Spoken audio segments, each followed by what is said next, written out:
Hello నమస్తే welcome to YoYo Cine Talkies. Mollywood ఇండస్ట్రీలో justice Hema committee నివేదిక ప్రకంపనలు సృష్టించింది. ఇప్పుడు మిగిలిన చిత్రసీమలకు కూడా అదే తాకిడి మొదలైంది. మాకు అలాంటి కమిటీ ఒకటి వేయండి, నిజాలు నిగ్గ తేల్చాలంటూ వివిధ పరిశ్రమల నుంచి హీరోయిన్స్ గొంతెత్తుతున్నారు. తాజాగా టాలీవుడ్ కు ఓ కమిటీ అవసరమని సమంత విజ్ఞప్తి చేయడం టాక్ ఆఫ్ ది టౌన్ అయింది. సమంత లాంటి స్టార్ కథానాయిక ఈ విషయంపై స్పందించడం, గొంతు విప్పడం కొత్త పరిణామం. జస్టిస్ హేమా కమిటీ ఇచ్చిన నివేదిక చూసి మలయాళ చిత్రసీమ నివ్వెరపోయింది. కళాత్మక చిత్రాలు తీసే మల్లువుడ్ లో అమ్మాయిలపై ఇంత అరాచకం జరుగుతుందా అని నోరెళ్లబెడుతున్నారంతా. అయితే అమ్మాయిలపై లైంగిక వేధింపులు, కాస్టింగ్ కోచ్ ఇవన్నీ మలయాళ చిత్రసీమకే పరిమితం కాదు, అన్ని చోట్ల ఉన్నదే. కానీ అక్కడ బయటపడ్డారు, ఇక్కడ బయటపడడం లేదు, అంతే తేడా.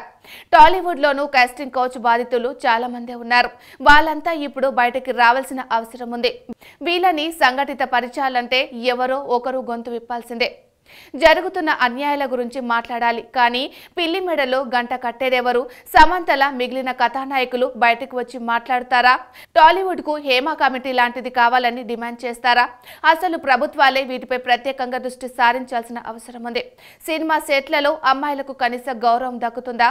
వాళ్ళ హక్కుల్ని కాలరాస్తున్నారా? వాళ్లకు అందాల్సిన సౌకర్యాలు అందుతున్నాయా? లైంగిక వేధింపులు మాటేమిటి అనే విషయాల్లో లోతైన చర్చ ఇక్కడ కూడా జరగాల్సిన అవసరం ఉంది.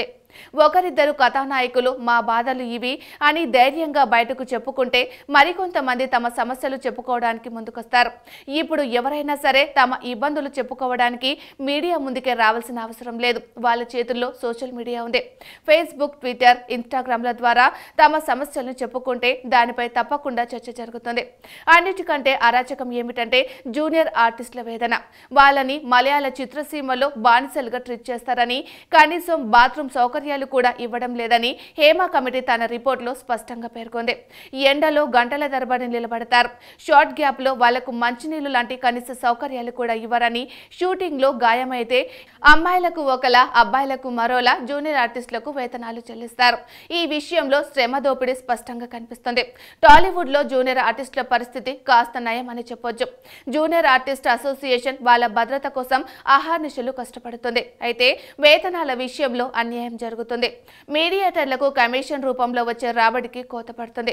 దాంతో పాటు జూనియర్ ఆర్టిస్టుల కార్డు కావాలంటే 25,000 రూపాయల రుసుము చెల్లించాల్సి ఉంటుంది.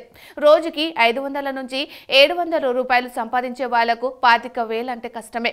ఈ రుసుము విషయంలో జూనియర్ ఆర్టిస్ట్ అసోసియేషన్ కాస్త కనికరం చూపించాల్సి ఉంది.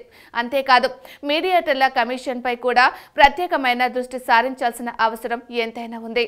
హాయ్, హలో, మెస్మరైజ్ చేసే మూవీ ముచ్చట్లు, రిలీజ్ అయిన వెంటనే రివ్యూస్, మీ అభిమాన తారల రియల్ స్టోరీస్, సినిమా సమాచారం ఏదైనా క్షణాల్లో మీ చెంతకు.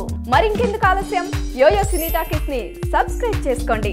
హలో, నోటిఫికేషన్ కోసం గంట కొట్టడం అస్సలు మర్చిపోకండి.